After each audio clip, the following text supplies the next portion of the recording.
happy to announce the launch of our new logo. We have evolved since our incorporation in 1997, and it is time to refresh our new look to reflect who we are today. Before I reveal our new look, however, walk with me while I take you through our journey of the last 25 years. Trust Bank was incorporated on July 3rd, 1997 and began operations on October 1st, 1997. Following the collapse of the parent company of its predecessor, Meridian, the CBG stepped in and recapitalized the bank and held the shares in trust, thus the name Trust Bank. In 1999, the first investors who responded to the IPO and paid $1.50 per share received their maiden dividend of 50 bututs per share. In 2000, the bank fully paid back its investment by declaring another dividend of $1.20 bututs per share, making it a cumulative dividend per share of $1.70, which was 20 bututs above the purchase price. Between 2002 to date, share capital has increased from $27 million to $200 million, indicating that the bank has grown organically by plowing back profits to increase capital, while at the same time paying dividends to shareholders. The bank was listed on the Ghana Stock Exchange in November 2002, being the first ever cross-border listing in the sub-region. Now let's talk about awards. The bank was awarded the insignia of the National Order of the Republic of the Gambia, ORG, in the year 2010 by His Excellency the President of the Republic of the Gambia. During the past years, the bank has received so many national and international awards. Banker Magazine, 6 times. Global Finance, 6 times. Gambia Chamber of Commerce and Industry, 5 times. We began operations with 3 branches. Now we have and 20 ATMs and counting. On digital services, mobile app, check. Online banking, check. Transaction alerts, check. Watch this space. We've got more coming. Creating employment, yes, we've got that too. 400 and counting. And we take great care of our people too. Medical insurance, life insurance, private and state pensions, annual pilgrimages for both Muslims and Christians, training, yes, we do them all. One team, one family, one goal. That's the Trust Bank spirit. On corporate social responsibility, we have spent over $50 million in various causes. We care, and so we share. Over the years, we have paid over $1.6 billion to our shareholders, which translates to a whopping $20 per share and counting. Phenomenal returns for our shareholders who purchased at $1.50. Corporate taxes, over $1 billion is paid. Our journey started with a vision to create the kind of company that delivers quality services and innovative products with an inspired team dedicated to serving our customers, our environment, and our communities at large in the most caring manner. We remain fully committed to delivering excellent services to each of our stakeholders, customers, employees, shareholders, and partners. So, we remain true to who we have always been. As we look forward to greater achievements, we are rebranding to reflect who we are today and the future that we inspire. Our new logo has been designed to visually demonstrate our Gambian heritage and the sophisticated nature of the bank. We are moving away from the navy and gold-colored parallelogram-shaped logo to our baobab tree with a rising sun in the background. The striking outline of a baobab tree at sunrise is a familiar sight to anyone who has spent time in the Gambia. Our new logo and visual identity are inspired by our core values and spirit of being a pioneer in providing a unique banking experience. It is a completely new look that better matches the transformation we have made as a company. But we remain your Trust Bank.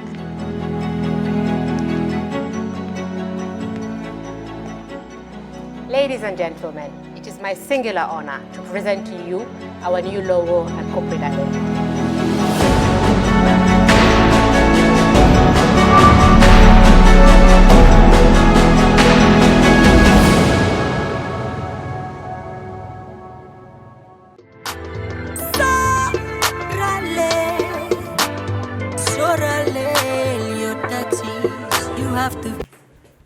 I hope you understand now. Yes. This is your withholding tax certificate. Thank you. Sorry, sir. Give me a few minutes. Let me finish with her. I am not here to sit. I received an alert from my bank. The mistake. The amount transferred to my account is different from the amount on the invoice I issued to you. No, there is no mistake. We deducted 10% as withholding tax. Withholding what? In fact, what is withholding tax? As he just told me, withholding tax on contract payments is a deduction from payment made to contractors carrying out work, supply of labor or materials, and or provision of technical or consultancy services. 10% is withholds for Gambian residents and 15% for non-Gambian residents. The contractees remits the amount withheld to the nearest GRA tax office in the month of deduction or on or before the 15th of the following month. What's my interest? You will be issued a certificate which you should take to GRA when you go to pay your quarterly and annual tax. What happens to the 10% deducted from my invoice? That 10% will be less from your tax liability. So it means the 10% is an advance payment of my tax liability. And I only pay the difference of my tax due for my quarterly and annual payment. Correct, sir. Buba, you should have told me this.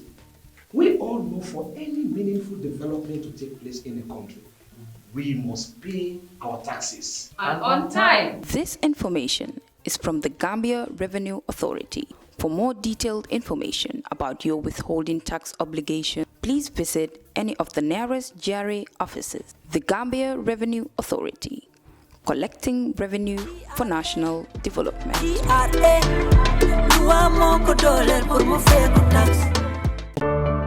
For the first time in the history of the Gambia, Gambia Printing Publishing Corporation proudly introduces the Biliomatic exercise book printing machine.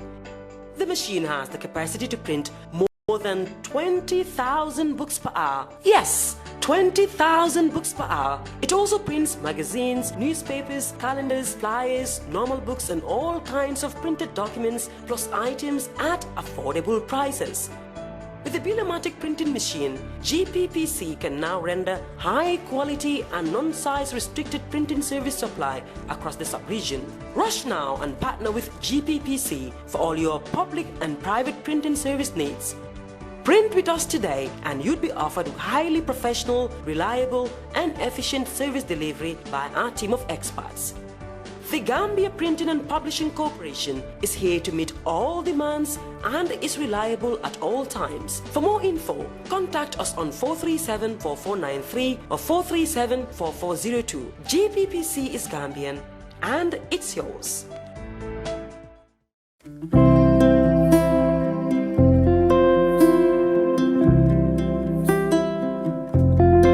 Airport Residency Estate is a gated community located in Old Yundum, proudly developed by Swami India, perfect for all looking for a quiet life with luxury amenities within an enclosed setting. When talking about the benefits of living in a gated community, safety and security is top on the list.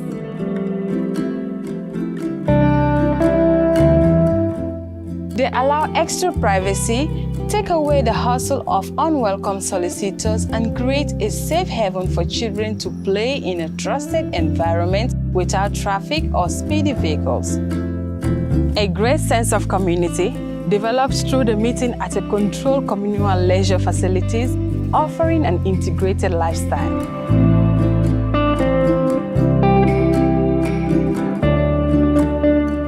A green environment and well-managed communal areas are keys to higher home standards, elevated quality of life, and better property value should you consider home reinvestment in the future.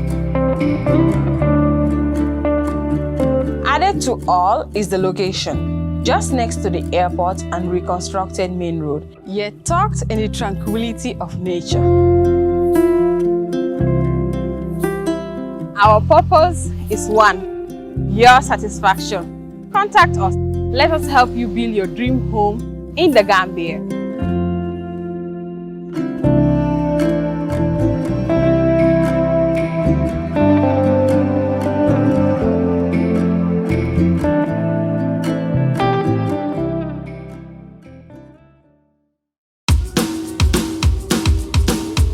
This season on Kerr Fatou. The reason I have always called for a national dialogue is because A government must be responsive to the needs of its people.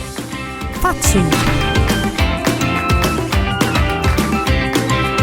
Tell you one thing, if me as an individual, if I know that there is somebody that I definitely wrong, I will be bold enough. I will go to the person. I will appeal to him and apologize him. I have to make decision today because I don't make decisions lightly. I investigate. I do my research. I get the facts. I call the experts. I summon meetings. I get the technicians. Then I reflect and I make a decision. Why did you lose the election? Well, we lost the election because of treatment registration. We had evidence of people being registered before the opening of the registration.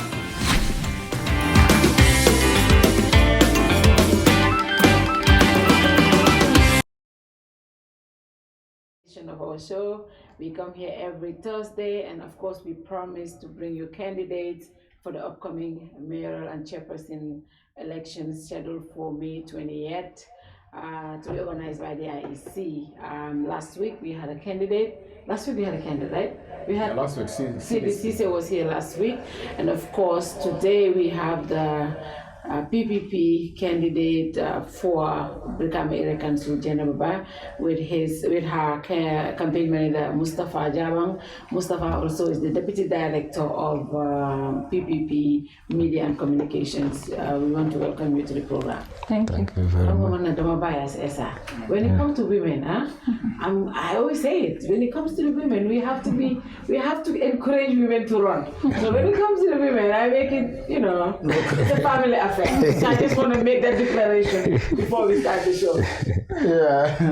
Yeah. I mean, I'm glad to, of course, welcome her and, of course, Mr. Jaban to this program. Yeah. I think she is the second female candidate for these mayoral and chairperson's elections.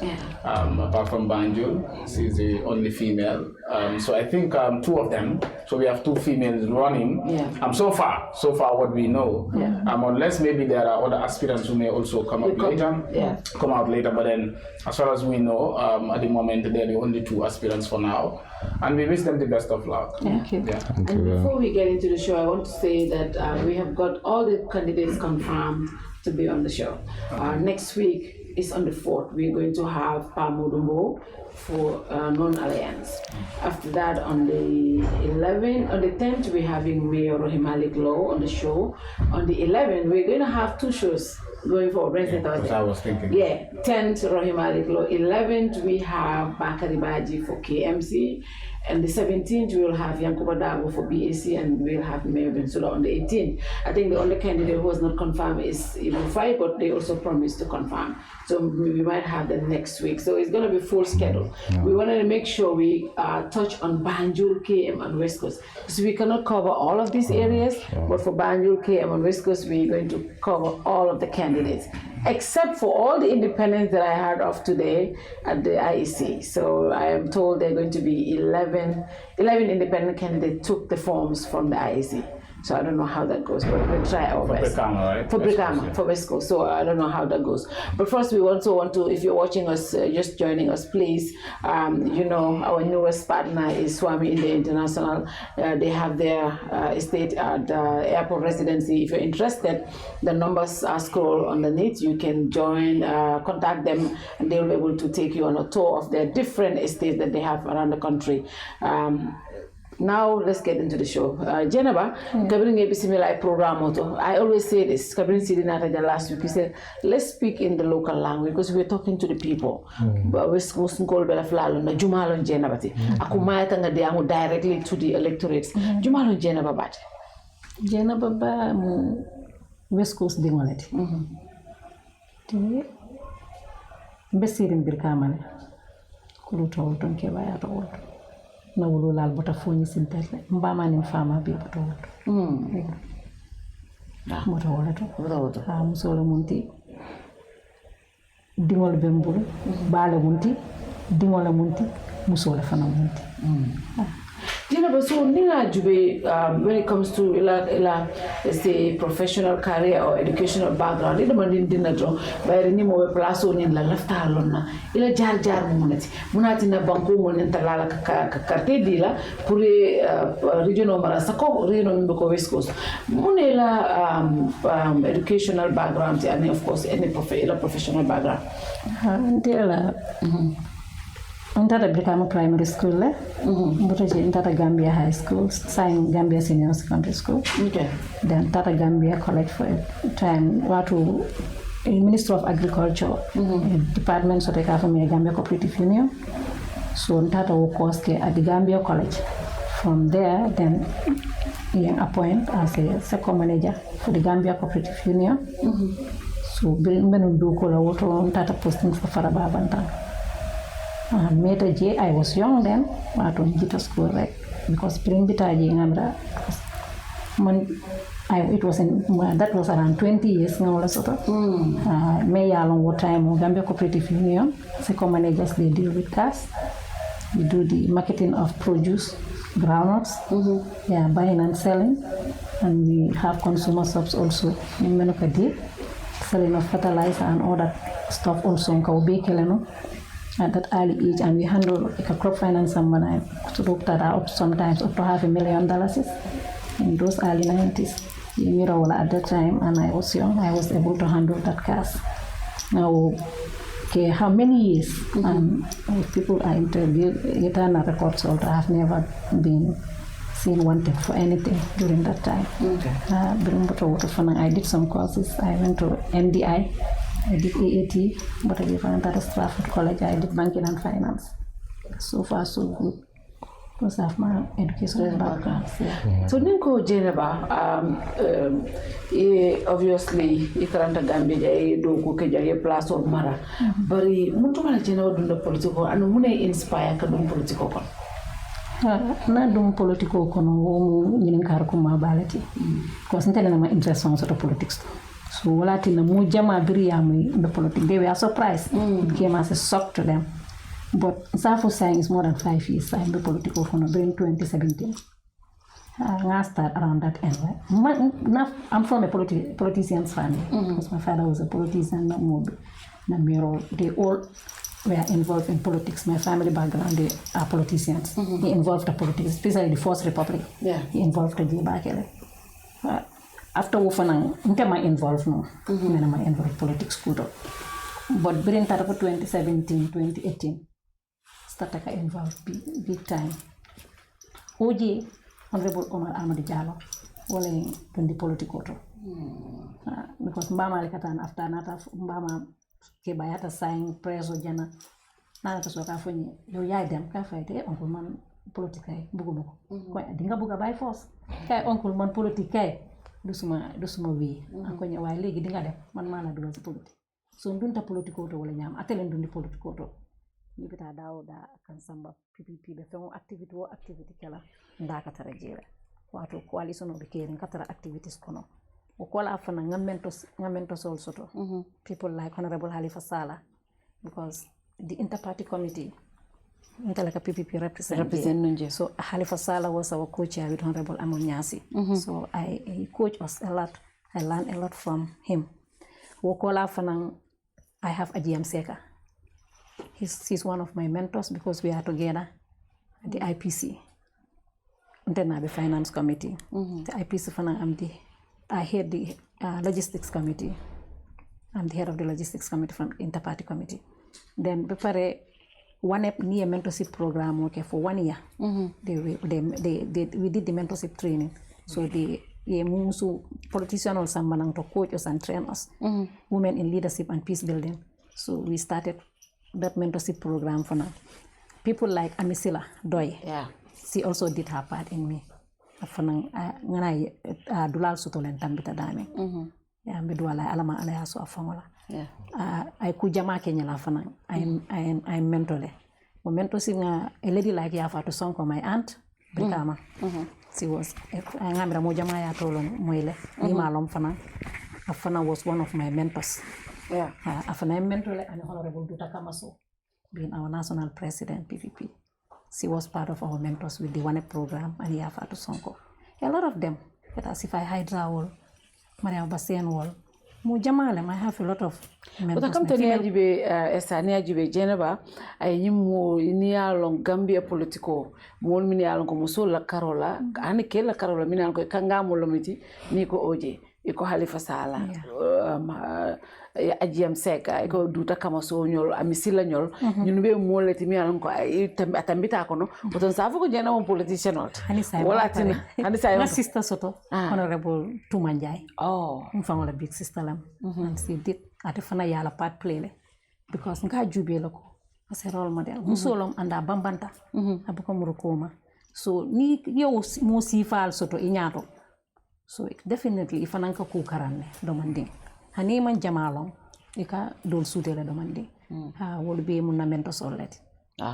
Alhamdulillah. Now you Mustapha. I'll be calling you a lot Musti because that's the name I'm used to. I'm sorry if I do. Right. I'm sure the viewers will understand. Mustapha, Itelom PPP la Deputy Director of Communications. I would like to talk about PPP. Demanding. Jainaba with a PPP. But PPP, Niajube, you guys are part of the larger coalition, the NPP-led coalition. I'll know that the presidential election la. You know, I'll success to the Al Nata, Al Tata, Deputy Karte Fayola, Al Nitata Nyola together. Wokono, Ale Deputy Minister, obviously Tuma was out of it, but Al Nata Deputy Minister Mohendao, Aman Nataraje. Ngaji local government election, there was some division. La party leader, Honorable Kewa Jalo, Diamuta, ko Albita Alfongoele, Al Tata Alfongoe, Ngaji Nindofana, Albitaka, Alfongoe. PPP in coalition or Temo Benyadi Lembenin Temboment. At the moment, the Nitemo Purnanata Dokola, Momo Beloring Afaye. Okay. But because of Hadamadinya, Gambia no ning Gambia no tema, Meta Dokola, Cairo Bentol tema ning even other parties Munialon Koni Buka Doko Kefa. So Barnanata Party Kola, Itolia la party interest Lesoto.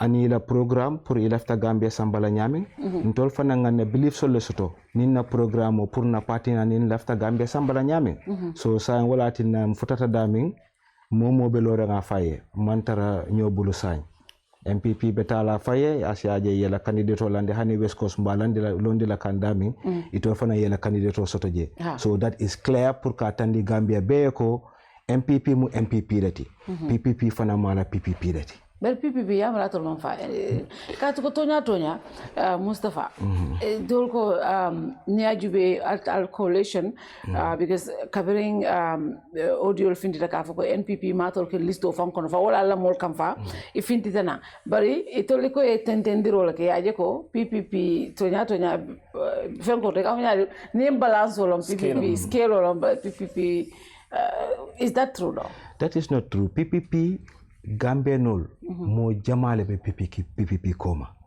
dol PPP ya ta nyaming ya ta kom chosano nini momo dia mutaka fa ko he ente mama mu PPP letunum o ente fama mu PPP letunum ninga anything je donc ntol fana nyanta kala PPP so mo jama they are related like that with MPP be fanga audio killing soto ila the former is it secretary to cabinet you know I audio bondi ako within the MPP camp ifanga ba fona nyoka yeko minister Karima Mosoto you know I told kilile audio to ka foko I akale konteto kile ko within themselves momo Mosoto wobe because of ibenyo kelekan wala mu MPP la problem ti because PPP kabrin nata for election wato decide to ko ning MPP le betala ngaje nyaming through we are going with them. There is no point pruntol nga nang kana fengol tandik ben in a PPP t-shirt or no. We said we are with you. We use your colors, we join you and we push forward. So wo nga mera ay gajama bale nene. So ya mera ko PPP molte. Mosi masaya jam for 30 years. Ite ko ite ma mosoto. Then ite man ku beto kenyim bankoto. And in PPP la track record is excellent. But it doesn't reflect on the and the results of the elections that are during the National Assembly election, Deputy Flal Babul Kabral nin tuma farata, tuma tara independent ayala seat maintain. Allah Mohamed Ndaw mimbe num Banjul, mimala deputy party leader ti, afuta ala carte ala sirangola. As a National Assembly B candidate fental bluje. Ni nata nyin councilor mintamita ale jelle sotaje. This councilor ngas commencé Mohamed Ndaw la time. That time ibe nun coalition oto. Then issues of always MPP wants it all. It all buka pare ka palaso to moye. You understand? So there's even some allegations ko hanini palaso bule ikataye la function independent of an londije. And that would undermine ye party mun tambindi nyato. You know, Mohamed Nyol now that time PPP managed to have 2 seats. That's Tuma and Mohamed Ndaw. Wo drong party fata ite buka wo sotono. Meaning ko in Banjul especially PPP mol bije hani sign, and that is across the board. Ni tata dawoda Gambia kono abe wole nyama. But because ntol ni munu be nyo kanung wola fita belela. Ya jube even as recent as nying election o mun tambita. Ye boyo mun landi, I mean the councilor ye mun landi londi jana Banjul South. PPP la councilor lom ntol nga londi nung aganyeta. He was on a PPP ticket till nying council election o. Ya tambulu. Ya samba MPP. A lot of MPP la tola a winter. So ntol nga wo problem la soto nkatani mol mun ya lon kon lefta a be pour nangani be sene aye lefta pour ye fengo fen soto bar aka munta kon tol nga fengo fen soto e lefta ta lambulo. So woti tala no ni nate la kuliyo la nga ko di ndila ni ta fana nate fen fana dinna na kuliyo to bari ite ko ite dongi ba tala ite buka fendi ko teke. What the problem of Fenana? So Jabba, when did you realize all this? I mean, you were in an alliance or grand coalition, 2021 presidential election. Everything was going fine, you know. But then, at what point lately I realized ko NPP dala kamte be kunkilinal numa imantara the broader interest of the grand coalition GB kam be kunkilongo. When did you realize this? Well, meta realized la since this is years ago. I realize. Even before the presidential election, December 2021? No, I'm saying like more during the presidential elections and after. But before that too, we realized it was happening too. You understand? Like, Munketa is PPP until always in Gambia landi force. There is no point in a coalition auto until beko nata purka kelo ke Gambia. Then few more ko ha until left ala teng. Then tol fanan kon left ala ten na meta wodo ko bele katinya. For the interest of the Gambia, ntol ngana interest put on hold. Nia remember there was a time OJ speech ba make. Ako na nyanta ka PPP fa pour Gambia ye kairo soto Gambia eta atebe PPP fa. And wo attitude le bentol beto PPP to. Ntol bukaje party no, it's Gambia force. So na nata vuntata fodo ko dunta fabe during nga jikadolje fontol fana nga hakiloto because ninge no madong abebe tinyala nunje ani woman tarantol be la interest because at the moment tolben left a banko eta at a certain direction you know, but with the intention ko nata at a certain direction no tolbe be mfanjela je in a way ko mfintita nyamin kataka nyini nata fana ni doko wato fana shita mbenga na ideas all put together. As a party ruling this country for 30 years, we have our beliefs and we have the way we've run this country. So more mun nata science it all nene man banko run. Wolko they are not even gonna even take little ideas from us. No, wodo ko be koliara. We wanna chip in as well to contribute. Are you happy with the direction this country is taking? Well, it is unfortunate. Banko betaka nyaming ninlota janko kon contanta, then I'm lying to myself. And when did you realize that? Metally. Bangambiante for the past 30-40 years. I mean, I would say 30 years. And you still maintain the partnership with NPP? Yes, because dokolom. Purka Banko Samba is not things that would just happen from a click of a finger called Pamdong, Abebe Falina. No, it's a process. Process o wala tinang kata 5 years elections. These 5 years even yung agenda le sotola ye wonyuri ya jube alfutata daming, then you have another agenda for the second years. Munu bete ata sign within these first 5 years, you enhance on it and try to maintain it. Munu man work ali wonyuri ali ide beto fana. that's for the other 5 years. So specifically, I wanted to ask this question relating to, I know it's not for Jainaba because I'm West Coast, but since you are the Deputy Director of Media and Communication, what happened? I mean, still about the partnership. What happened in Banjul of recent created a bit of a misunderstanding within the party because the aspirant or the candidate, your candidate in Banjul, decided to throw his weight behind the NPP candidate there. And of course, we saw Ndao, I think he's the deputy, what I can't remember exactly. Exactly. He was also there. And Kerr Fatou came out, is it the interim party leader? He's a party leader. He came out to say that, well, as far as they are concerned as a party, Jao is their candidate. And he was not aware of this. So how did you receive this news and what is your reaction to this, that Jao as a candidate in Banjul will go and endorse the NPP candidate without informing the party? Because the way Jalo was speaking, it's like he was not aware of this. He was shocked. How will you react to this? Basically, it is very unfortunate because as a party, as far as I'm concerned, everything was going smooth. We put Jao forward as our candidate and we were banking immensely on him pushing for us to make sure we get this Banjul City Council. But like everybody else in the country, we woke up one morning, video started running while on the social media. Next minute, we're hearing our candidate endorsing MPP without the knowledge of the executive, because not at any point we've sat as an executive to discuss this. But watching the video, we saw our deputy party leader too, who was with him. So basically, I think they are the two who are in a better position to answer these questions. Are you going to take any course of action as a party? As a party, because this is sabotage. When we spoke to, actually, Standard newspaper wrote this story. I mean, we even had the heads up and we tried to get Jao, because he was supposed to come on the show that day on the Grand Bantaba last week. He was scheduled to come because obviously we had this information that he was going to go to NPP, endorsing NPP. And Standard newspaper reached out and he told them, no, it was not. But when you guys saw that story on Standard newspaper, did you ever speak to Jao to check with him whether that reporting was right? Yes, I personally called Jao. You understand? I'm hearing this story. I saw this story on the Standard newspaper. He said, oh, no, that will never happen. He assured me. And I even went to the extent of telling him, look, we had a meeting with the president. That's His Excellency President Barrow. And we told him that we are putting you forward as our candidate. But he is so convinced that you are part of his party. You are one of them. Because we're sitting there in the State House and the president is telling us, oh, no, Jao is one of us. The president told you this after after you guys decided to go on your own? Yes, I mean, this was just about 5-6 weeks ago, maybe a week before the Ramadan. We went to see the president and basically he's telling us that, we're telling him, I told the president, look, we expect you to support us this time around. From the presidency to the parliamentary, we have been behind you.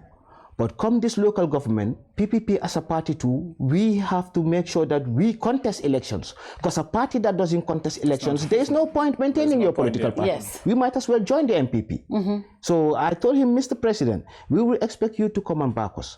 And in Banjul, we are putting Jao, and in Birkama, we are putting Jainaba. But the Jao one, it was like, he was surprised to hear Jao's name. He's like, no, Jao is one of my people. The president said? The president himself. I'm like, no, Mr. President, Jao is our candidate.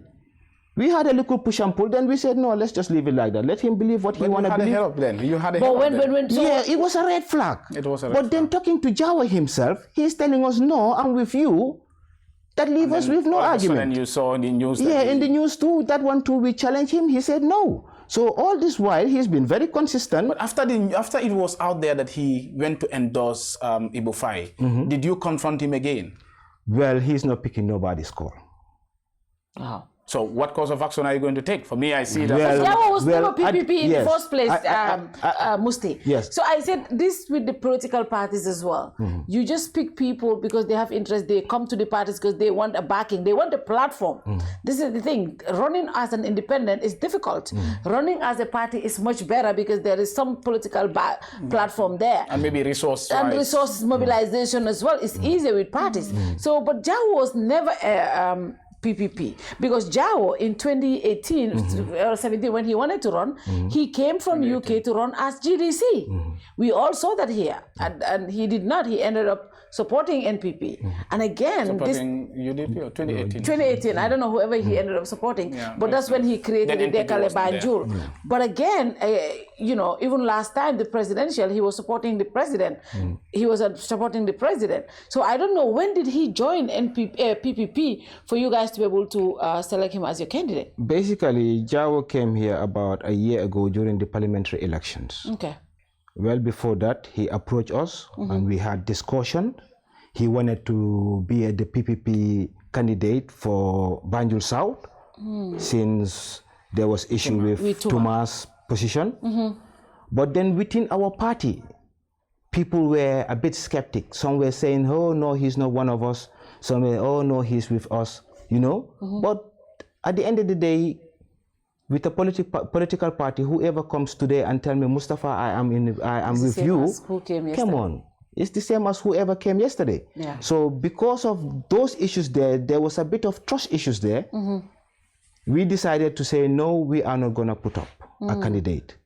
But then, during this mayoral, we sat as a committee and discussed and say, okay, Jawo did show interest. Let's approach him again and see if he still wants to do it. When we approached him, he said yes. So that's what brought us to this now. You know? Point of action, any course of action. Well, we don't want to focus on that now. We have a winning candidate here to sell, and we want to make sure she gets into office. Winnable candidate or winning candidate? No, the winning candidate. No, she's the winning candidate. Yes, and Gambia is going to be surprised. I believe that too. Within the next couple of days, you're going to be hearing announcement. And I saw endorsements even on social media. My sister Maria Masamate also endorsed her, so I'm like, you know, that's, you know, I see a lot of, I am telling you, this is the winning candidate. Jita is saying it's either him or No. Jita is not in the race. I will tell you that for free. Jita is not in the race. Who is the race between? Sise is not in the race. The race is Jainaba, and Yankuba. Then Yankuba will come second. Okay. And we will hire him as our lawyer. Oh, you'll hire Yankuba yes, as the lawyer for the country. Since he is looking and we like to share. Good. So we're gonna make sure he has something there. Yeah. Interesting. Now I'll come back to you later about the meeting you guys and NPP, but let's go to Jainaba. Jainaba, candidate, campaign manager, you are the winning candidate. West Coast, me atina foite ya miracle, it's on the right candidate to West Coast goal mark. I am very much interested in what happens in West Coast. West Coast, and known to be honest, our livelihoods have changed. I am from West Coast. West Coast. My vote, even though I live in KM, I still vote in West Coast, and I never change it because I'm so proud of where I come from. But in terms of leadership, I mean, we're still struggling to get good leadership. Muna tinete Americo itel on the right candidate for West Coast, and the muna West Coast mi alonko nite nata inyanta falena. Abaraka BAC Fatou. Ni aje nte ko ntelem the right candidate. Yeah. Because janni be mola courant naka jaral e kala courant lo ne fodo. Tonya. Fo wonte. Hade. Mo mem mela courant lo atela courant jaral no. Courant me alonko abi famo bala. Iba balu kan lungolu. Moto satale. Itele nyanta itele o courant lo mo biti. Gonta nga jele nyin candidate lo ne. Nte wuluta West Coast le. Nkuluta ji. Nena man finti West Coast, anisa ambe West Coast. So moto West Coast la problem o falante. Mo West Coast problem o lo. Ma fontela nga lo mo beti de. Bari nga mello West Coast because nena man bo West Coast. Biring buluta hanisa ambe West Coast. So West Coast la problem o mo fengo fenting tangalo. Especially West Coast musol. Muno West Coast fengo la problem o de follow. West Coast ni West Coast jube. West Coast mbe tembo men ete mo West Coast dingole te. Nga mira nyanta tambila jela. Tonya. Mbe damen sainte. Mba dati la damen wolem Marcel especially Brikama amanke ko mbota Brikama nyame wala ngati nanko fode West Coast la headquarters mo Brikama le tonyalo ni KMC jube ye banjon jube ye dula do jube la headquarters Brikama nyanta tambila be nyamen being the headquarters of West Coast ye mira namo men ka do West Coast how big West Coast is West Coast nyanta tambila nyina Marseto ni duntaje bi konte kata Marseto every day kata Marseto nkata lopitano musol ka wulu dame ka wulu wolto nin dingol sasa tan ke samba wolto ngata Marcelo to ni sama keta tumbol ka sele sin kan birka Marcelo birka madam to goto ko staru Marcelo fele jang ndarata lamen 3 years steta lamen kata lamen bestir no ay 3 good years bestir lamen so West Coast dulati je mamelon ka costa andu nga foñi even West collection inena ma soto imano famune West collection inena ma soto they don't even know about it and they pay their taxes West Coast dingol le muyti so fengo fen kanamo jo West Coast inyante fanjela jiri wa kono men nyanta kala West Coast yena syndical to menu be West Coast musol men be birkama syndicat marseto ni sama kete ka bana fele Juka tara bonke kane be tara siri ni la wafir fongo be sil parla ko fo fonti bu ibe fon protect la damin sama ka tara lipale kane ibe problème wol kono iba fefe kan kaje be la di bar barundi la nya ngajil ko birkam ere ko nyanta fenke la wotole ya dulal dade be sila damin isela wafirol keno daralo biji anu wo foreso membe je kata fuka ba fita ka bo nyambay yew ka dom side let anda man nyanna kala wonyama ni woto nte be steering damen na Johnson oto mbali to bonji kaba fita police station opposite jema fon ya kla yele no say mol ya ke dom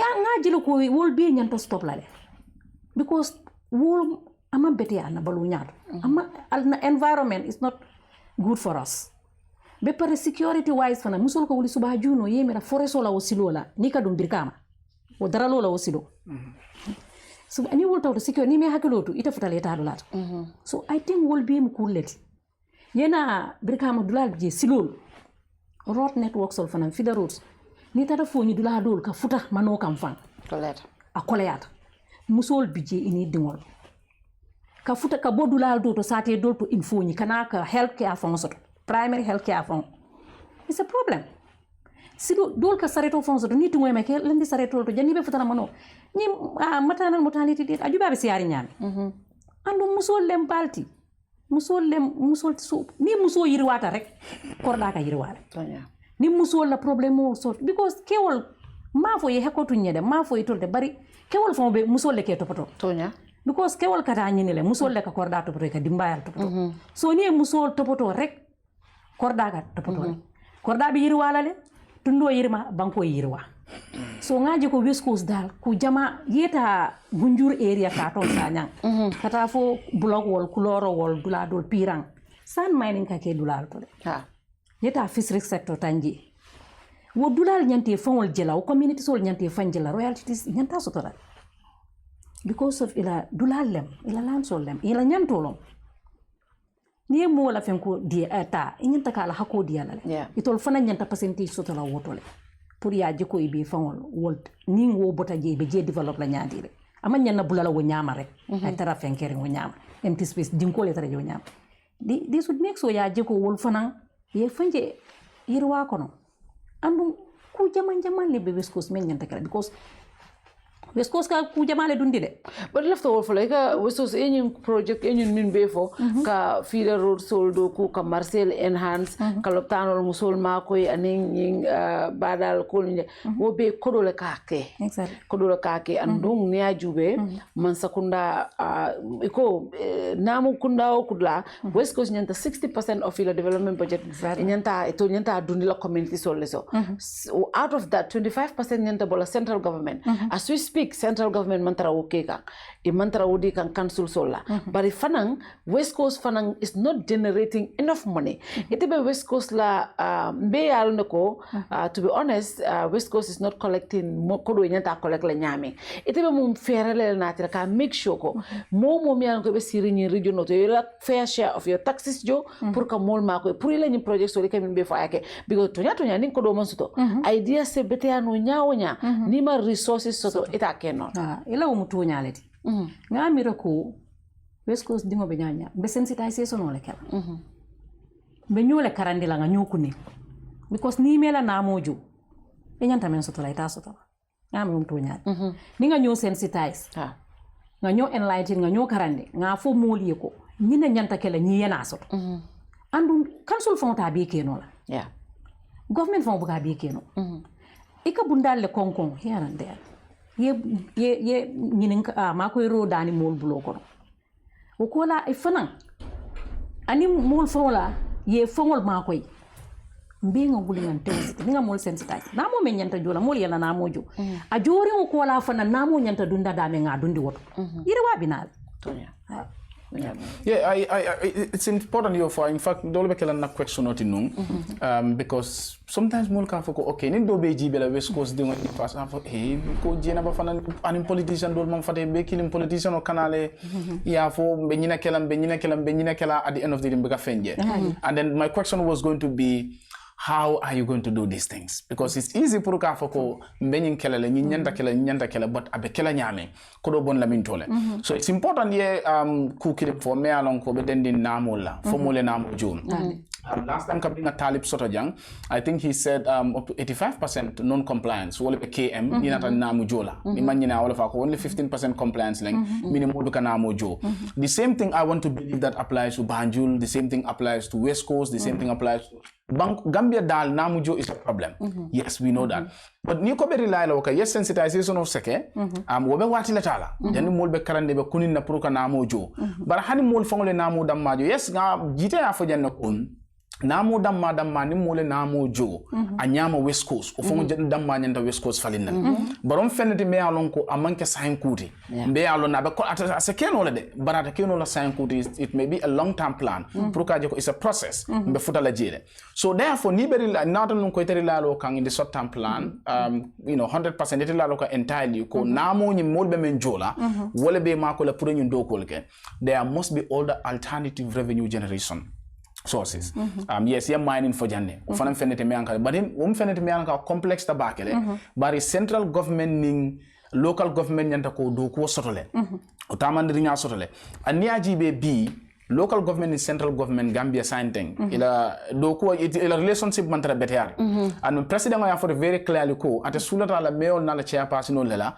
Ni regional to saja ni do ko keno ni Jainaba fana nata mercenary men hani Jainaba fana nata in office the same thing le be continue fana aje ko doron ko PPP be na family nyin kono lem but abajele loko asake na aje ko fracture tele sa so asaje no ko mantara dula killing asa fono West Coast gole nganyim fole alina own me on na chairperson dinna isaje nga do ko keno buri bajele ko bela efforts from frustrate lele but then intela fenko menti I think which is something that you can really explore wolem ko molkan council kanyinkela obviously because decentralization benyamin Gambia is not fully working power man devolve nyama nkanyim fole repeatedly development even in a unitary system where decentralization is working development nyanta handled by the local government authorities because all the mola central government enrollment sort of defense or security economy foreign affairs it ka concentrate wala kan marisa wala ko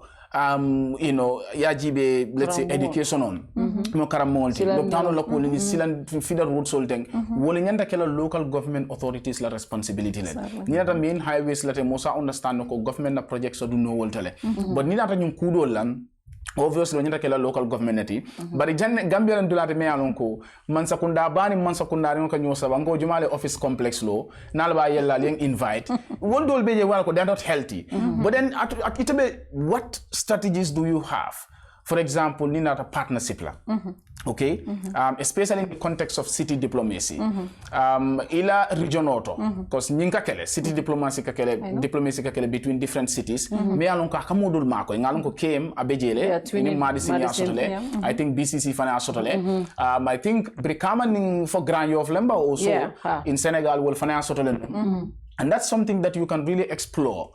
Malo yamun ferel dal landi ni nata project la karola aning city diplomacy bol explore no nyadi pour ka jeko ko dol beje men ko namota silema baro mu long term plan to fene men ko c'est process namota silema aning fengol men ko carbon mining and all that volta silema in project ko mel be men silema malo yamun plan le sort around that area esa ila nyin karo kuma ya tabake yemem fo ko nga men fo fati council buka be keno hani man sakunda buka be keno ko ye men fo ko nyin twinin men kasoto between satel and satel wo is an option fana wo ka kele andu momo PPP lo ngamira council jama bi jang ye woltara le PPP ba ke kan with other cities outside control la party from your trial no do mantra no council but they try to do that with more menu be jan sign they try to help them to in with other cities ha and ma woda mafo ferel jamal silandino because partner lika wala nyini ko ya fa nyame wala nan ko be bundal le konkon anda ta kala bunda kilenti andu gambia dingol fana bi jene men yalon ko dinkendo le barakata ala yarje andu west coast dinkendo fana bi jele men yalon ko isi kukeno west coast ni west coast yirwata a yirwata mbele ama yirwante da mayde ama yirwante la pati da mayde wala nante ka fumul ni manke pati kuti ni mu west coast quality na ta yirwala mbele because bi ni west coast yirwata pati bele ni loptano yirwata pati dingol bele bitaji amanke PPP da mati ni marse betiyat mo bele kata marse amanke pati kili dinti membitaji so wala tinna mbele be kafula nyuka ntela agenda molti mo bele sabala nyuka ngalon consider mun konkonno ni UDP nse wala konkonno ye yirwa sambana bitaji ni NPP lem mba konkonnale yana nin doylem mba konkonna ngana nin PPP GDC all these political parties APRC mba konkonna because ntole tamu na West Coast so nte mo bat lay bonan KMC ayna West Coast la dan dole ntol West Coast dingol lebe wuranna nga West Coast doku because ntole la West Coast ntole ba filka so walati nan ko embe bundal le konkonna momo yalon andu partner sol fanan bijele ni menusi doko keno because abeke kan andu namo fanan ko yake nyame atikela long time because momo kala fi wala development la area so ni lafta development la foyela namo jo andu ngoli ba mol ba kala be sensitize la ba folela andu ni aje ko lungolun kuma kilon kafo na meta mul fanam bi fanjela ko molbe kunin kanne say gambia mo man trasino la abare say kukul mo bi la kuninta esa kukulin fanam be jena mo man sino ko teke de kukulin be jena mo yela nyanto lon ne de ni kukulin be jena ba namu joni nyanda kelale bari nim mo be sirim bi abe mira ka be mem fango dilala dimbala hade pour ya domo abe mira ka wala e ko namu jo ate dankula anda ta jola e be la banda men kele ba samala kiti la barata jola so membe je wala ko the opportunities must be created economy ka tamale moli do ko soto moli opportunities soto so that they are able to pay taxes because no man soto then is a problem and wala na kuma da yemuso la karo fa comme marché la karola because wol fanan ka fe nyini wolto e ke la dimbal balundi wolto bari nyanda na mo jola wolto bari muso ina for example. And it's good that you also mentioned there. I think that should be a priority. Because niya jibe nying region insa for Gambia B. Ni nata safaro la kalora wara marse wala karola musol la ka tamani. That is 100% mo be olone. But wo musol jama beje ni futada ntaka karandiro ka brikamale. At the University Gambia College. Sometimes nka hajo soto sate konole. Ngata fo brika bari nka sila wato do be fang ntitano hani trust bang ni la fatala je. Nka brikama avoid le because muleketa ini moto ta pour ka dum fang is a problem. Ye futa sako somanda ni ko be tamilo ma fang la kata jana this bank what is it again ajib. Kata mi ajib lo ma fang la udan ngol le be e ka musol le tara sirinje. Wato do musol hani bo stopo nyim fangoto. Musol ka sije le wato do be nim police le dunyola al bojang al fenkatem because akamuneke is not also good for their safety. Exactly. In the sense that it is a siri motol bina motobal moton dingol amang koy as a muso dol fenkano la so wol dol katara fenkari men opportunity le man create me alon ko se ko do soto ni amo bela na mo jola e kono le be fari so ni mo be mira ka bala dimba badun la nyame abte mira la namu jola so namu jo ni wo fana ni wo be kela ni wo sensitization be kela mba fala mo lokal namu jo repeat le pour que kunindi o fana mba tara la ko ye mutadu la soto at least me alon ko se fam balunde se le dimba balundino isa ye mira namu jola so opportunity sifal wonu fenati me alon ko you must start that ni in the office fo ye waji ibe musol ma ko no la nyamen ani mel yalon ko ka wese wafirol ka mari soto nyanta na mo jola coordination opportunity be create no la nyaadile West Coast is very viable economically CDC for ko is the how do you call it again Silicon Valley of the Gambia so delon fenal me alon ko is very viable economically and I think if really you are able to utilize use those leverage you'll be able to create a lot of economic opportunities me alon ko isaje ko West Coast dingol say fam balundino but they say namu joni fane sa nyasoto no because comme nga fa nyameng ni be conquering ite mi dala namu jo muto nyaleti ila muto nyaleti ko ya fa nyameng avenues lebe create la musol ko ya fa nyameng men ka dada ni namu jolal iba soto kala nyameng foi se la namu jono ni o avenues all create ibe soto ketal asi doya oda doya nyawonya ibe fen soto la lesela namol fanan joji la dimbayal balondi example of fele West Coast dingola mati mo jela wolta jandu ko ngami re fanan kaddu dal balondi ibe moltaka andu nin karo fata e kamen soto e kamurundi la dimbayal andu e kana mo jole so wala nan ko embe bundal le konkon na West Coast dimbaraka mal bi janne ninte tata council mba make so la ngebe sambana ni edo koki na West Coast je so yiri wasi na no dawo dan simbulo du no nyobulu nyawnya pour ka West Coast dada ntebe wokela yale memfo iko corruption is a problem and West Coast Obekama Area Council is not an exception to that. Ikanye membe mulsa kudo kafunyoma. Al namo jo, ye create opportunity create. Mole namo jo. Mo dandan to ba karan ngola fero siata. Mo dandan wole be sila. Ye balu wo kodo nyinna. Adeno vide ni mol fanam bike fanje namo kono. Ibika jo. Mustapha betuba Abdullah eje lonne. The reason why mol kaje ko fon namo jo is a duty, is a responsibility, obligation on pour kaken. Because of the services. Ko ni namo jo ike fanja konole bari wo bika ke so comme fadu example di la jang ni na la jang atala jang aka menjo jam pour ka waste collect for example it's way too much compared to aka menjo came mama ko nyeko kununko I was talking to my grandma I have her on video she was like kabirimbe Senegambia wato week nga 160 lejo yayi kata do ko lantela kajo bari jang dalasi tanko lejo nasi ata dalasi mo so nim fadu ko jo abika fanje ji I pay over 600 here na ko jo jang in my house I pay $20 akaje waste collection akanyine jo abika amanta reflect kan and ala do ku la be West Coast abe namo jo kan nyama there's no better service neither security formula the area is not secure at the farmer has to do her own initiative pour ka jo ka agent secure so mol be namo jo le sawara namu jolam ni ajo kabe muruke kanabi na fakan andun corruption of foyo kele ngalam be futa lotole akamda Mustapha fana lafa do mari fala okay but corruption ebo kele la nyame is a very important thing ni aje nga wo fo nga fatu ata as an example ko West Coast dingola mati abe molta kan do ko la abe jokan wol be la dimbayal balondi kan ibe namo jokan West Coast ninga wo keje nati fana nata blokije anda tikate da mati ba start la from the village ni lafta ni moli do ko ke itambindi e fanje ko nyin kono because doctor ito le la problem ollo ni me la problem o fo eta lonna bottom top approach to exactly bottom top approach you start from the grassroots ikata village le ini woli afo sate jele West Coast sate so to jang I VDC so to re wo VDC le ka wol sate so you ha ini wo village ni bota yeta to the work wo village o sol wala ward nim form so wo ward fana yela chairman ole soto development no kana akata wala nyama it's a process ni bota from the village village ni tanata jambi kon kana brusubi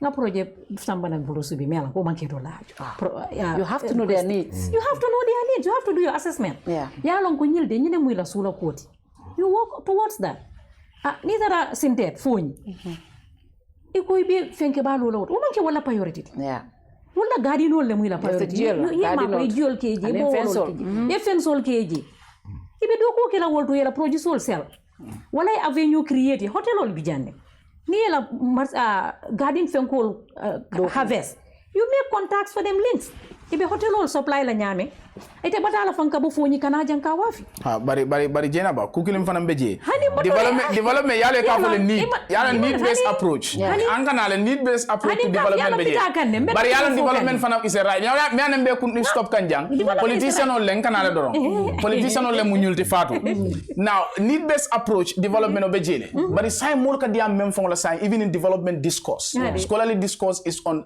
right based approach to development bi politician dina afoko okay nyul sulata nyindo la bulanga odila e man sula indola hani mol kamen fa sa ila nyanto leng al canada ngam men fo don politician on le malti al canada mol kan al ga fo ko hani yaratol fo ngal man sula silo la fang al sula da loptano la hani ila nyanto le pour la silo dila al loptano dila ido le courant la resource nyanga so la abegele jena ba no ko resource be bi camera kan ko ido le courant la yalla na aflo bi camera kan so ko la bari nga wala fo yo ko na aflo men kan bi camera kan so amon dudra yes this is the biggest reason fonga jumping into because all this while tolle bala agenda safikang aninka agenda safi more than just within PPP Nga even political party dole soto people mu yalon ko ibe in a executive of another party. Ibe na kono they are helping mbebe chipping because ngaje nyaming ni manke party quote ni mu West Coast la quality so nintol be fem safila ni nga just based on PPP perspective we might miss out on certain things.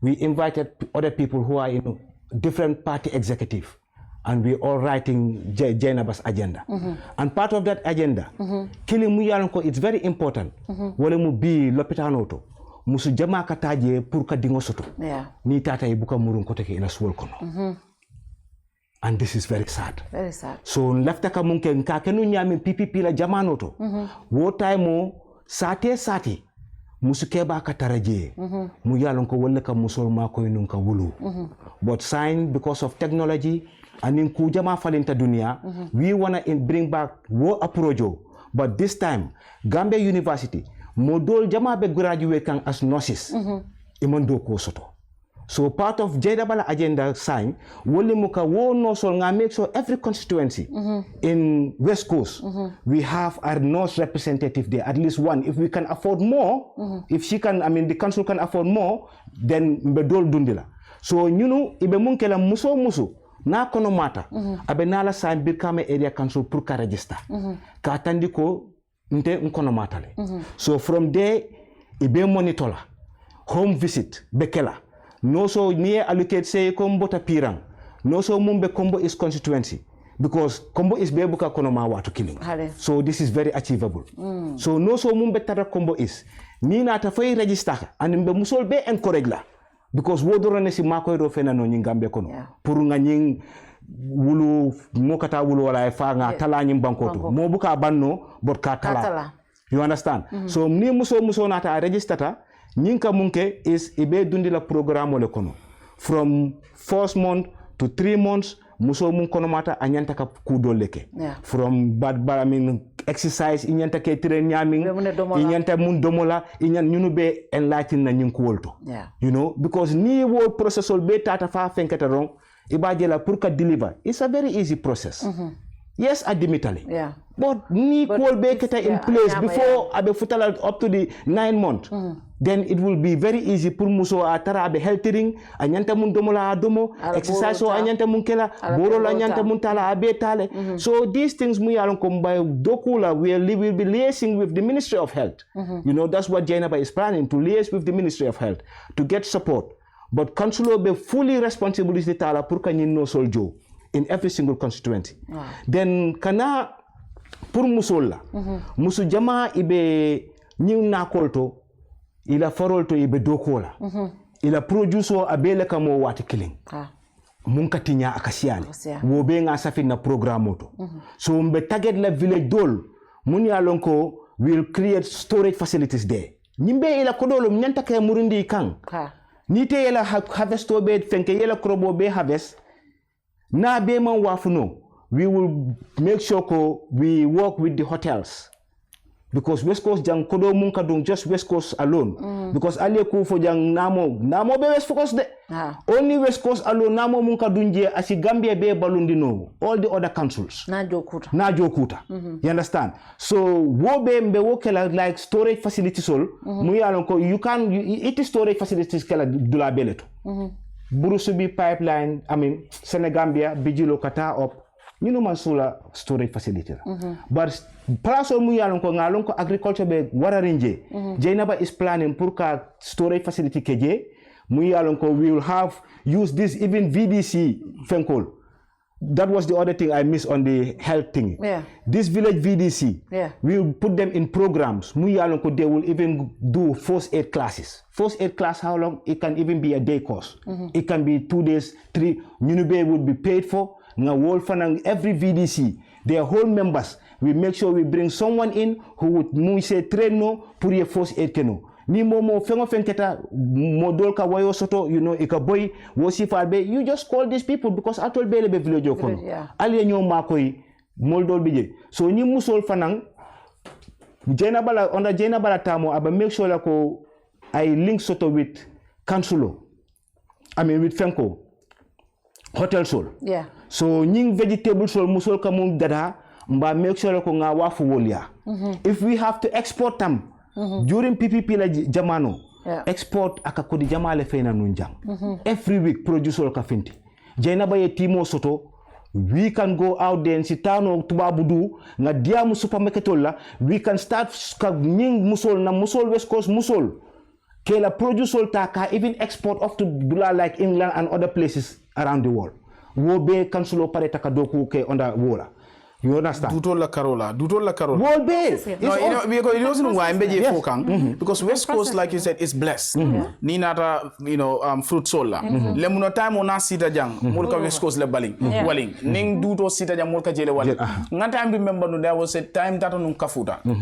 I think that of kunli la je ndata sinu yiri dolo kono dutol be siaring je so mbeje dolo dutol be jolon kan e ko nin duto men jolon dai banko ma mol be ko dam do you understand so and I ask myself jang west jalle ka jang nin duta wato sita gambe jang duto men katinya jang sembo warata fonda no nyul process no la bang ake juicy kanyi juiceol mel bondi nan dulalto we don't even know most of ke fanga nyame obviously so this is bad for our health so ndoli opportunities sort of janne and area councils must start thinking along these lines ibe mune keno la pour ka joko nyun dutol melen ko katinya nin duta time o sita I'm so sami bejela nin tuta sita udol be fenka no la nya pour ay tol nafa anil lemunol fanan and all other friends so ngami don fenati mera ko ama ki duto damatile even menton cashew even menton so you can have tomato paste you can have ketchup you can process it jeni nkonka order jeni ba order la bantam fawle ya do kum fawle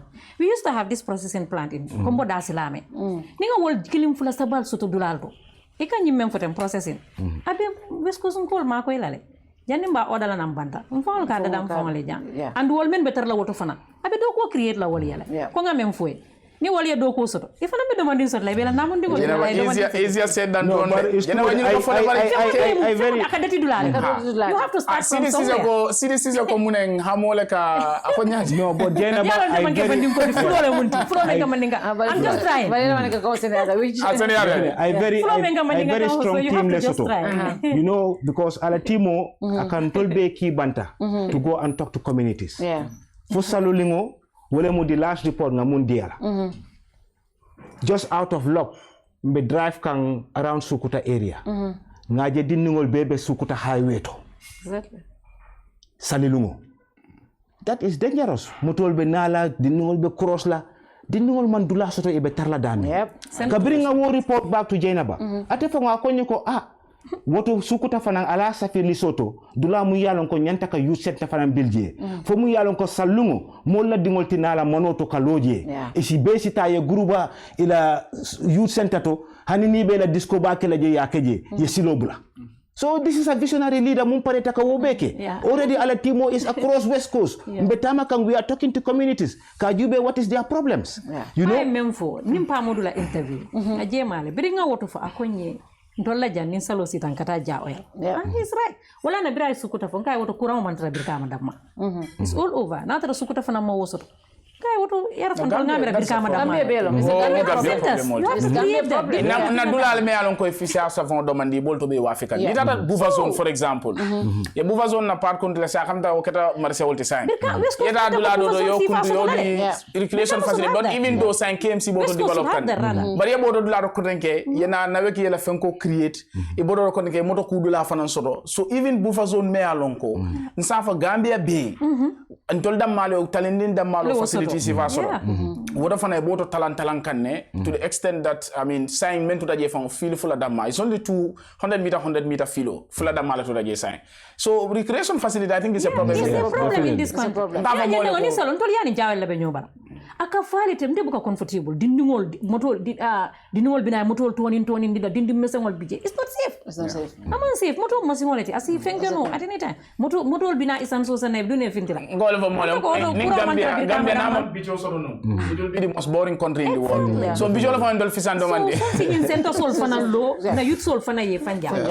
Jainaba musola Carola I always say this and that's why I'm very passionate about musola candidature and example of Rohima Malik Lo, the first elected mayor, female mayor, Muso, Ngajele, Kabrakata Muso, mayor, Alota, Kata Fadunda Rafaela Kono, I Gambia Dundidi, I branch to J, B. Atelon Rafaela Bela, president, and nya akan hani marse mbe lokan banjul Rafaela le ba lokan is almost 6 million Rafaela le ba lokan je anu ngani musolo do ko kan bi ngala interview moy ala women city minyantanal over 150.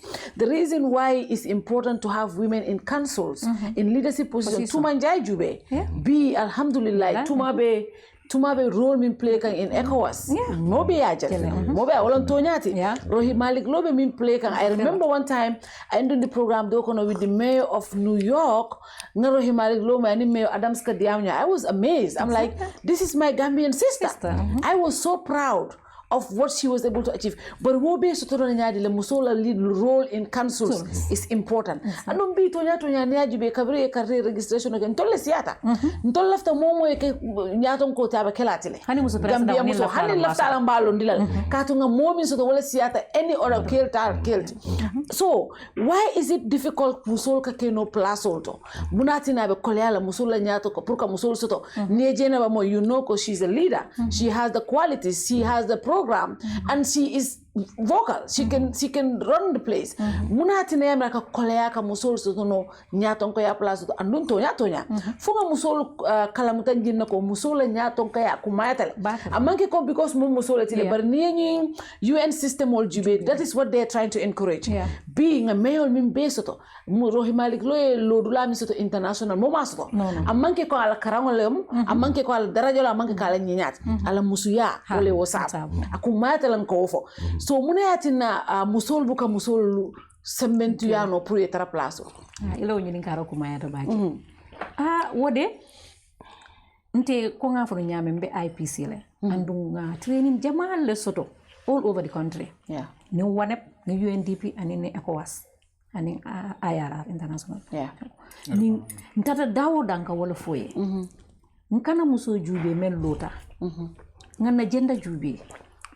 Nina sita jana kewobe sirin jana jannin kewobe muso la nyanto kelela aba fa la nyanto barne muso kije muso le alo mune muso la problem and I care for ntalo I care for na because atele home kipati so muso be dawuda akata nyato and wala nante ka foyo ko nkana nyo sabadi pull her down syndrome PG syndrome wala ntol batandi mi muso ka be sela nyu muso le ke jindi tuma so nyanta wala bondi la society kono ntul bi nyanta kala killing nati because ni muso e fensoto aka sambana solo andu ni so kono yirwa ka dati wallet from your house because ntolle ka dingol wulu because bi inte la filan dingo takke kudo ti banta ke momo tamit ay ke bala fama do kudo no ngam lafta dem fana dingo ke kuti sama no do muso do fana lafta dingo ke sama kuti so walati nani muso be nyaato aka yirwa da maliji abuka hani ko mata kuje jirwa dron so sai musul fana meyem batandi fawol le nyanta ka nyoma koy be pare kewol fana yam fanye I kan pus bakele nin ko mbita la direct I kan chonchote elbol woman betea andung di challenges fana ka musul ni koy place o nyira ka fo hani fo musul ni musul fana ma fallo atita ala futuo ke laban atita dingol topoto laban atibe wala kono bela nyantolo because ni mo banku dingoti ke fe nyini ta fana na nyantolo pour ya as far as mo banku dingoti so ila nyantolo pour ya nyini anda bibe banku do ko le kono ama musu ya nyini nka ama ke ya nyini nka mbele nyanta ka ke leaders oldi ni aje Gambia ja musu la leadership position representation no is very low from the executive to the national assembly ni last council election be pare ni ajube mem bala fa gena warata muso le findi tay tata carte fay tolle ka fay kewal man findi muso le findi tay tata vote so ni o muso be vote 58 candidates so le menu lota be tambila in fact I can help you also ni ajibe hani bi Africa fongo damma it seems like countries melan ko fongo de jama be je fongo ya fitno sotol muso la nyaton kaya kono fitna man soto wolto ye example ota Liberia la from 1989 they went up to 1997 ya 2-year break soto 1999 for 2003 obey civil war the first and second civil war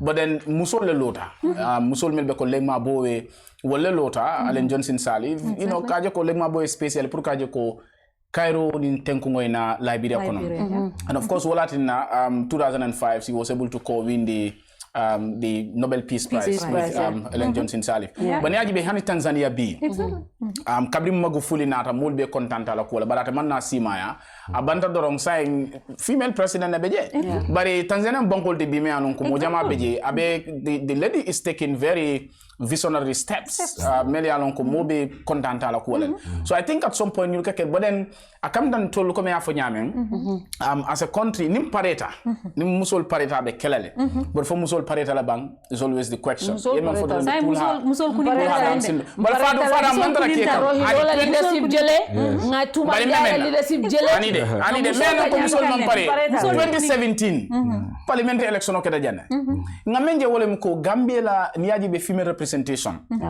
by figures it might have increased but not impressive okay 2017 parliamentary election keda janna musu jele tata parliament saba 2022 jele tata the same sabale tata ko tenke to the extent that akamta sa en kabrila men kan wolem ko ni no fenko nominated member sol wata mo ka fa president woni and then we blame the president for that and that's what we have but say don't let carte file 19 female candidates wala contest for the national 19 female out of the 200 and something 19 female candidates ni wol be pousse no abitala so ikaje ko kana fo be president blame la ha man son ka musol tomba bara jom mel ko carte o fay aro ka carte o fay man chance dila this national assembly election countrywide that also female candidate be dawda mbuka jibe ni be party member I was part of the team mentata kesembe ntata jenne fo wulli kata tida bobo kijera be sundi sunkaro force de lan cross ta wala nga sungote ferio la kono with my team ngalo yinyina tay la nyim point la kono ntata wultu ka sensitize be futala la men koto won 3:45 am I will never forget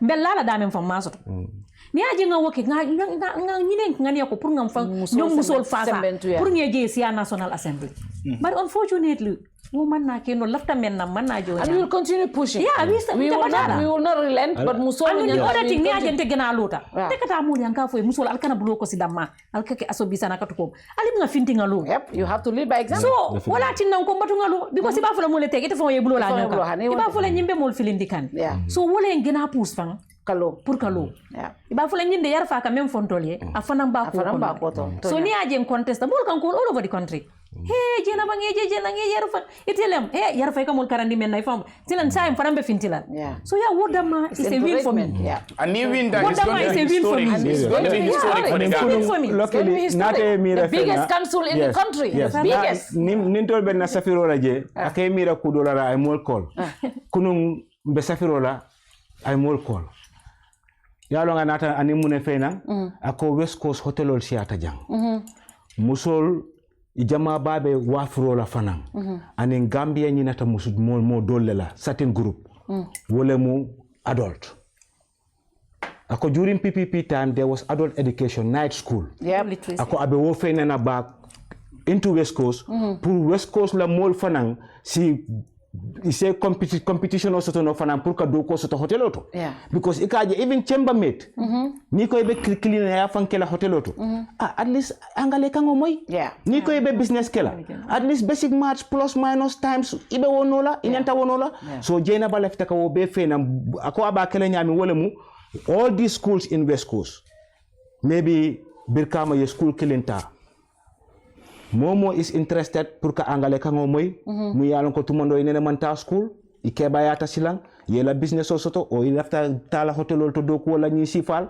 you can come and enroll ni nata ye karandi angale la ye karandi maths la you know it's a program mol dung ila learning process o aka slowly dol ka fastle so depending on the individual ibe patient la ye karandi fo mu yalon ko West Coast mol fana betar la maketo kono ni tata hotel to ni e fo mo dile isi sino ye la fo mo feel no ni e communicate angale kangoto isano woti mela jamba ala 4 years 3 years fang mo jama be commence la ka angale kangoto you understand so wol be muruna nan kote ke in West Coast so definitely interesting interesting so Jainaba West Coast ngol mbe jubela ilafta mune fole bayri betembo min to ko ngafo nyame nte de to nyato yante be musukande to le I'm sorry, but that's the truth. I mean, we need to encourage women leadership. We need to encourage women in councils, and I'm encouraged by the role Rohey Malick is playing in the international community. We need more women like her in that scene.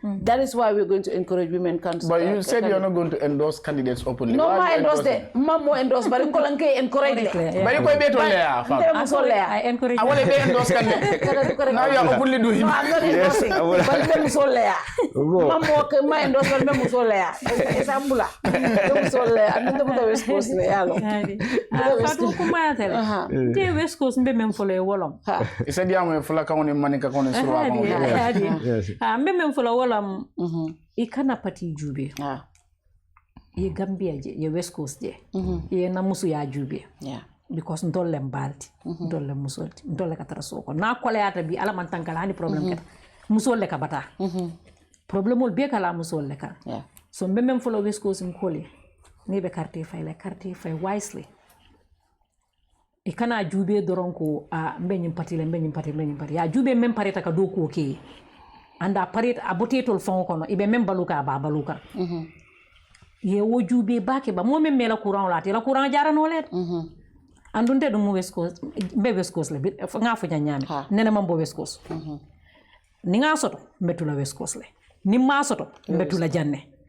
Silandu e ko surwal ko di nyaadi junya naka junya do ena borom hel nse danno wolto ko quartier mba nyini kanne andun teta fu da mo mbe nyine kala fengo kansul yala sartol le soto ka tama nyame biya lo ja fu mo lembe l'hôpital balle lo lali mbe nyine kala ni tata jeni ma atele nyum fo nun jang politicien on be ko to nyaaf te politiko man dawo nyama de akatama nyame anyanta kala nyame andun ta jubelo ko nit ñi mambo particulier de momo West Coast dingo ya nyanto mu mentis council iba soto la ning ala talla kiti tala fengo fem mu West Coast dingoti ikela namo jo West Coast ika kuning West Coast ila nyanto mu fem West Coast nyanto ti West birkama ira council iba soto le ni ala sonda walati nambe idani la pour yela carte dina ko do tembulde pour ka di molla so senende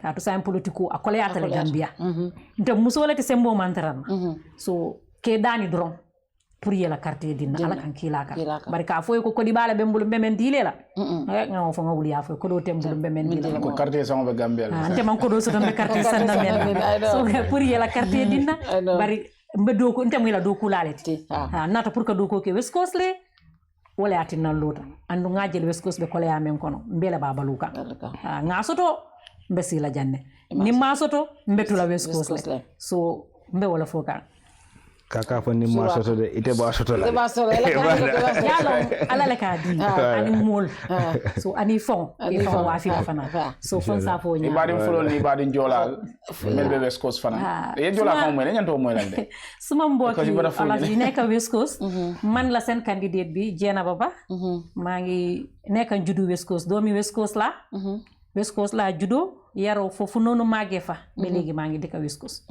musuma gena West Coast fi ngeen di demee marché foofu laay demee marché fi ngeen di wasine su lopitaani foofu laa dee wasine fi ngeen di yóbbu seen doom yi foofu laa dee yóbbu suma doom yi ñu bari maa ngi xam naa dina dee mbokkante yéen si marché bi parce que ñu bari xamee nañ ma feebar bi ngeen di jooy man tam feebar boobu laay jooy loolu moo tax ma jóg ma nekk jigéen pour taxaw liggéey ak waa West Coast ma gis ne jigéeni West Coast ak doomi West Coast si boppam dañ des gannaaw torop foog ñu jox ñu liggéey man kenn mënuma koo def de ñun ñëpp ay jóg ñu bokka ñu liggéey West Coast loolu motax ma ngi leena ñaan pour ngeen jox ma sen carte bi pour ma mëna bokka yeen ñu liggéey West Coast ma ngi leena ñaan awma xaaliss bu ma joxe de comme gaay nuñ ko waxé waye man nak suma plans la am yuma am pour amal West Coast so ma ngi ñaan doomi West Coast yépp man jigen la ko yaay la doom la jabar la rakala mag la so ma ngi ñaan doomi West Coast yépp depuis kalaaji be katon be kololi be yundum lamen maa ngi ñaan ñëpp Brufut ñëpp maa ngi ñaan be doomi Fuuñi yëpp tam ñoom ñëpp si lañ bokka yëpp si West Coast la bokka képp koo xam ne doomi West Coast nga maa ngi laa wax ne pour ngeen sandil ma man la seen jigéen maa ngi tudda Jainaba Ba jógee West Coast jërëjëf assalamu alaikum musidɓe am fulɓe ko min ɓiɗɗo mon Jainaba Ba jibinande West Coast region mino dari pour o election aroɗo chairmanship election ngaro on the 28th May lewru May aronduɗo balɗe mum nogas ko ɗon carte ɗe weddate joni mino ñaago ɓiɓɓe West Coast fof pour okkon kam carte mon ɗe mi liggano on ko liggotoɗo mon mi renta he onon fof liggoɗen West Coast because ñaw wonɗum West Coast ko enen fof andi marseji ɗi yaton ko ton duggoyanmi l'hôpital ji ɗi to yaton to minne ko ton mi yata iskulaji to ɓiɓɓe mon ɓe jangata minne ɓiɓɓe am ɓe ko ton ɓe jangata joni ti en dendi enen fof e mbawal liggo West Coast joni ko ɗum waɗi mino on ñaago mino on toro pour gokkon kam carte mon ɗe enen fof ndenten liggoɗon West Coast min komi debbo onon gandi debbo ala doole ko to gokki kam carte mon ɗe mi rentate onon fof ɓiɓɓe West Coast liggoɗen West Coast region ko ɗum wonno konngol ngol ñaagotomi e ɓiɓɓe West Coast fof pour gonen onen fof gonen hunde warno woto en ndar pati woto en ndar diine woto en ndar heet mo woni walla o ko ɗi leƴƴi ngoni o ko leƴƴi ɗo woni enen fof ko en gotum koye ɓiɓɓe Gambia koye ɓiɓɓe West Coast joni ko ɗum wonno ko torotomi on pour onon fof gokkon kam carte mon ɗe pour mi wawa rentoye noon liggoɗen West Coast region a palom yeti Jola yeti West Coast region. See, that's a diverse candidate, huh? Inje Jainaba Ba nikine West Coast region. Let me stop there before I say something. Thank you very much, Jainaba. Ni South for South. Ni Salitu ni Manja. Thank you. Thank you very much. Mustapha, final message, but also, I know, when are you guys going to nomination? This Monday. Monday. Yes. Wow, okay, yes, the same day as GDP, right? Yes. Final message to the electorate, and of course, about your nomination also, and to the electorate in general.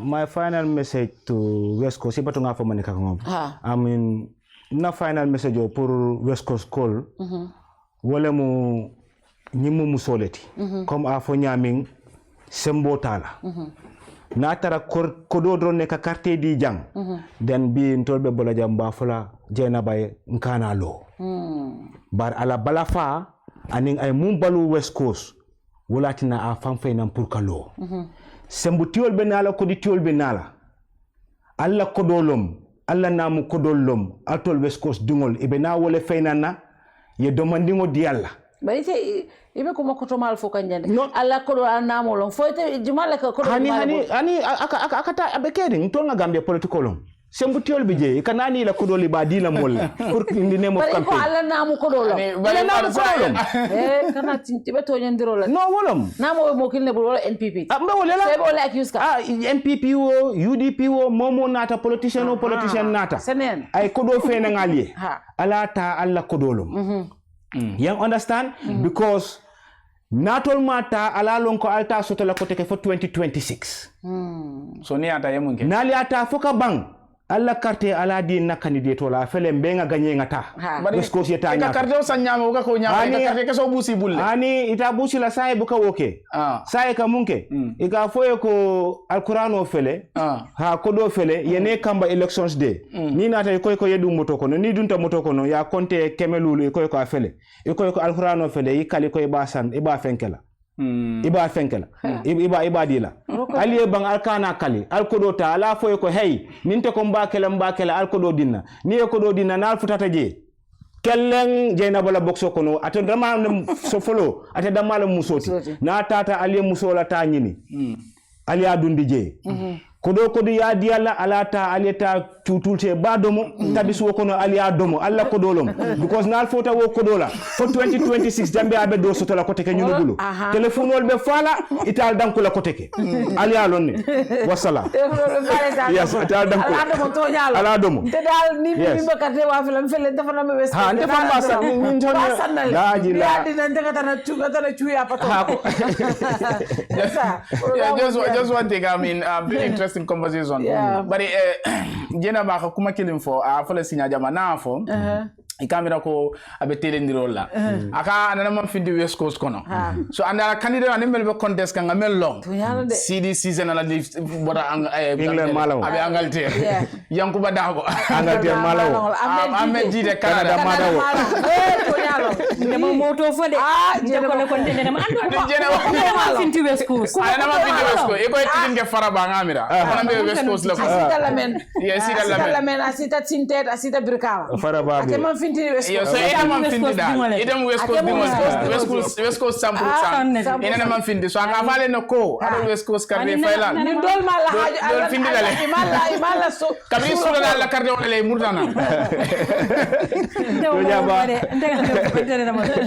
but anyway abaraka bake I'm really impressed this is the first time na kacha solo in fact kabri kana num ka fa fatio ko welnta malum mol kono de fana jele dorong so let's see how the conversation will go. I'm ideal sort of West Coast here, but you're able to articulate your ideas very well. You mill sort of for West Coast. Political man easy. Anunka nyadonka ya fananke. All these visions will be sort of. Plans will mel sort of sorry. For your area. Phenomenon ka easy, but like he said, any molecule blow do nyokoro. Ale do koke. Wolem banku do kote. But me kukilim dani label dorong. Wole ko politician o leng ka folo ko al kanyul be fole barnal natan ada fanga ya fajanne ako telephone ka faale malla fi Jainaba na office mol ka Jainaba kol ke la sulan ko fe hani am ibika soto non malla fo ma fo ko mol ka ne ka Jainaba kol ka fa ko ma ko nyinto individual mofo ngam même fo wole ko nim mol be wosila Jainaba as a politician kabri be campaign o kala e kadu kanne and this is the problem in the Gambia B parliamentarian all councilol ni be karte nyinna mol bulu subi ka ku dulabi ka jamfa ikata beleto ñin sunkaro kono ngajele house campaign menkera councilor dolbe je ngalon safo ko fo janni karte fay lungo wol dolbe je nafilo fo ngana ka keno properly mol be la sunde walla ibe dunne kan mol be la nafilo le be dunne kan hani suta nafilo suto duta la mol be dunna mol kan ka karte o nyini bari ni tata fo e place o ñin soto dorong inet ikanyino mol la completely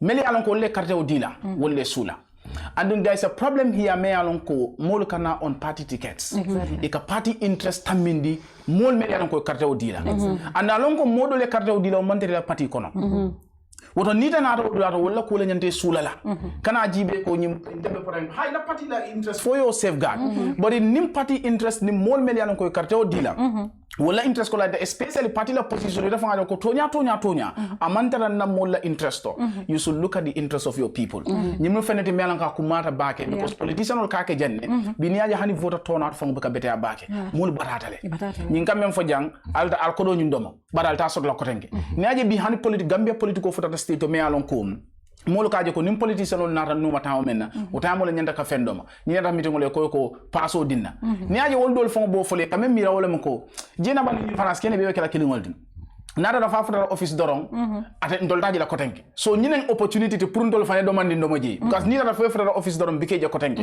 so disconnect la ka soto between the elected representatives and electorate melen ko carte o fay nyimolien so on feneti me amon ko ambe dandiro kelala I wish you the best of luck but ning ala yede ma fofu tata je on feneti me alon ko nyanta mira la bakelem ila mol ibe saf no la nyamen ye mira ko kunun soto tale nun ye karta nyini bulle ye kuma di malel fo oto bi dula kana dia palaso kana dia fo ye nyina o molla musol le muti mel yalon ko ibe bataring ibe la dimbal balunde kan faale mu dolti mel yalon ko ibe dun kan tilo kono ka do ko ke kaaji ko la dimbal balundi modol be je la njurto le muti dol be je sembo ma si ñun mu molati melan ko da less privilege in society itata le privilege ta foy 40 ans at a certain level to at least itata foy place dol mara fo bi mol latela yela carte o dila ye area be dila West Coast be wara nyame ko hing ñun dula tamandinya woton bentamita kunum e kana nyina walla wo mol be bata da men konom yaaje ko nyanda kete la sulan koti ti am sutan intili pour ka je ko ila bata da menti yo address ila wo beteata baki esa kontanta yeje fu andu ngamira ni hakilo bulata na diamo ko nga fole man amanke pati kuti andu na interview da dan ka fole andu teni aje na campaign fam dol ka fole nyinu UDP le tenti talia ya UDP ya compagnon tati ya NPP ka fole tati ya dawoda ka foka because nga jele ko nito le denta ni nga soto nito le be do ko kala so munati na say mbani kan tay mo men be avoid la nito le be do ko kala andum particulier buka mo windi jande particulier buka mo windi no mol le ka dengi ye gagnendi so ni wol ye gagnendi ini wol be la nyanta ka so ye wo fo akuma to bentala plano la ko ko tata dawda ka o message le relé andum maybe ni ma mo long but nte ngam fangolane msa dan no wala to be pare modol fa ita man telo bar modol fa na yalla ni a jembe hañala ka finti kalo kule tambita kudu wala tan bi hañala ka finti kalo thank you very much Jainaba content BAC program diat and I'm very much impressed. This is the kind of leader candidates ninko musol fanang akana ke danko dro musolti we always say we want women to come up and contest, but they should be women that can represent us in the general good. Niko muso, you know, malam manyana musol na mi alanko anin kemi lota wale qualify that. Ninko muso manyana musol na mi alanko she cannot even articulate herself or she cannot come up with programs. So ninga musol de mini alanko they're able to articulate themselves. They can compete in the arena with the men. We are proud of that and we want to encourage you. I hope so many women will be inspired by your candidacy because minka ke musol kasirale ka political nasty talent fintila so natol fintida katina dinol be duma wol fana encourage ye finti. And I always said the people like me I can never contest for political office because nka minje political kono, but people like them they can even more inspire la mini along about wow if Jainaba can do it maybe I can also do it. So that alone what the mama win leti and we want to encourage you and thank you very much for coming. Thank you very much. Thank you very much. Thank you very much. On your platform. Thank you for giving up the Today they always teach you that it's Kerr UDP. Today is Kerr PPP. He has been following me since before. You know my grandfather was PPP chairman. My grandfather was PPP chairman. So don't let PPP mama elect. Buba has been calling me constantly. I really appreciate that. Definitely. He was among the first people to reach out. Yeah, definitely. He told me you were supposed to come on the Grand Battle, but Allah scheduled Solmang Fenge. Then I said, you know what? Let her come to our show so that at least I have a platform. Exactly. But we really appreciate your coming. Thank you so much, my brother. Thank you. And to the entire technical team, good night to you all. See you next week with Pa Modumbo of the Known Alliance. He is running for the KMC mayoral candidacy. So we will have Pa Modu next week, inshallah. See you guys next week. Bye-bye.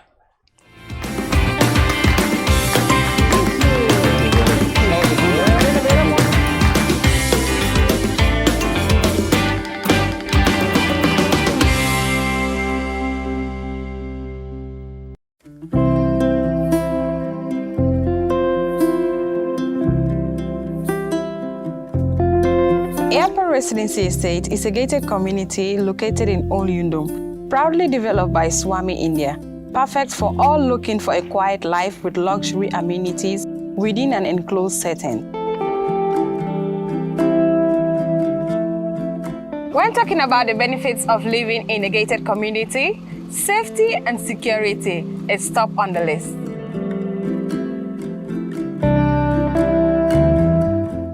They allow extra privacy, take away the hustle of unwelcome solicitors, and create a safe haven for children to play in a trusted environment without traffic or speedy vehicles. A great sense of community develops through the meeting at a controlled communal leisure facilities, offering an integrated lifestyle.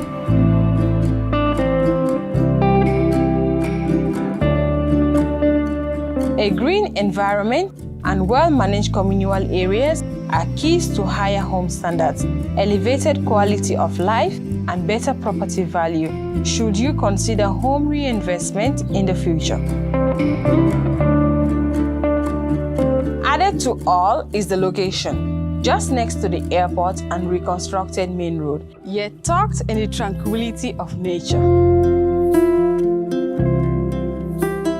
Our purpose is one: your satisfaction. Contact us. Let us help you build your dream home in the Gambia.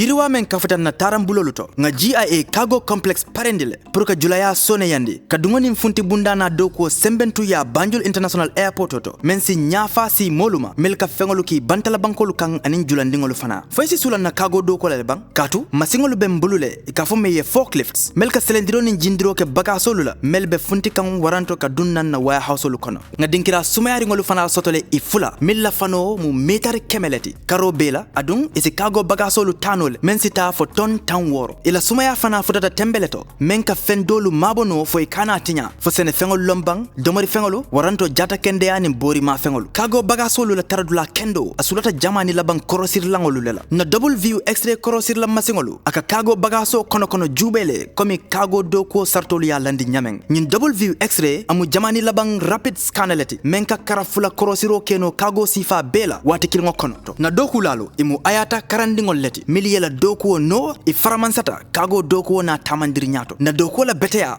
wayem futandi RA3 makamoleto mensa tinnafo nse cargo bagaso lu kinole kata UK aning EU banko lu kan GIA ka hakili tenkungo dila na doku woto ite nyina la men.